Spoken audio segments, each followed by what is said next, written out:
السلام علیکم ګرانو دوستانو. نن به زه تاسو ته د کرکټ په هکله باندې یو څو تازه او ډېر مهم خبرونه درکوم چې خاص کر زه به تاسو ته ووایم چې فضل حق فاروقي نه وروسته رحمان الله ګوربز او نور احمد هم نن د هندوستان په طرف باندې روان سوي دي. بل به زه تاسو ته ووایم چې دغه د پاکستان او د اسټرالیا چې کومې لوبې ترسره کیدونکې دي دغه یو ډېر غټ خطر سره مخ سوي دي، هغه باندې به هم زه تاسو پوه کړم. او بل به زه تاسو ته حضرت العزازي په هکله باندې مې یو خبر درکوم او د آی پی ایل لیګ په هکله به هم زه تاسو سره مهم معلومات شریکوم. ویډیو تر اخره پورې وګورئ، په هر څه به تاسو پوه سئ. نو راځم اول زه تاسو ته وایم چې تېره ورځ د افغانستان فضل حق فاروقي چې کوم هغه د هندوستان په طرف باندې روان سوی او هلته ورسېد خپل ټیم سره هم، خو اوسه پورې یو ځای سوی نه دی، یعنې کرانټین سوی ده. خو نن بیا د افغانستان دغه نور احمد او رحمان الله ګوربز هم د هندوستان په طرف باندې روان سوي دي. فضل حق فاروقي سنرایزرز حیدرآباد ټیم کې به لوبېږي او دغه رحمان الله ګوربز نور احمد او رشید خان دغوی به ګجرات چې نوی ټیم ده هغه کې به که خیر لوبه ترسره کړي. نو دوی به نن که خیر هندوستان ته ورسېږي او 3 ورځې به کرنټین تیر کړي، هغې نه وروسته به بیا که خیر خپل ټیم سره یو ځای کیږي.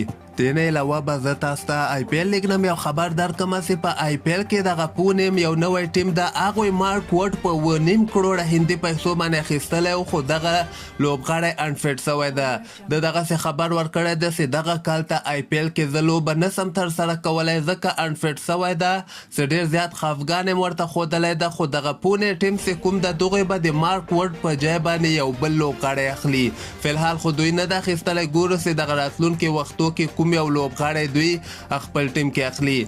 او دغه نه علاوه به زه تاسو ته د حضرت العزازي په هکله باندې یو خبر درکوم چې زازی اوسه پورې افغانستان ته نه ده راغلی. اصل کې زه تاسو ته وایم چې د زازی په پاکستان سوپر لیګ کې په ډېره قیمته بیه باندې اخیستل سوی، نو پیسې ورسره زیاتې سوي دي. دی په دوبۍ کې اوس هلته اوسېږي.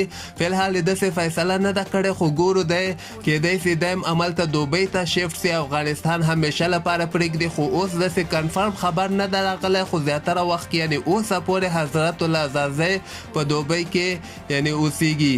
دې نه علاوه به زه تاسو ته دغه د پاکستان او د اسټرالیا چې کومې لوبې ترسره کیدونکې دي دغه لوبې په پاکستان کې ترسره کیدونکې دي. په پاکستان کې دغه سیاسي حالت که تاسو ورنه خبر یاستئ ګډ وډ دی، د همدغه په وجه باندې دغه لوبو ته خطر پېښ سوی ده. خو اوس پاکستان کرکټ بورډ دغه فیصله کړې ده چې دغه لوبې به د راولپنډۍ په ځای باندې دغه لاهور ښار کې ترسره کیږي.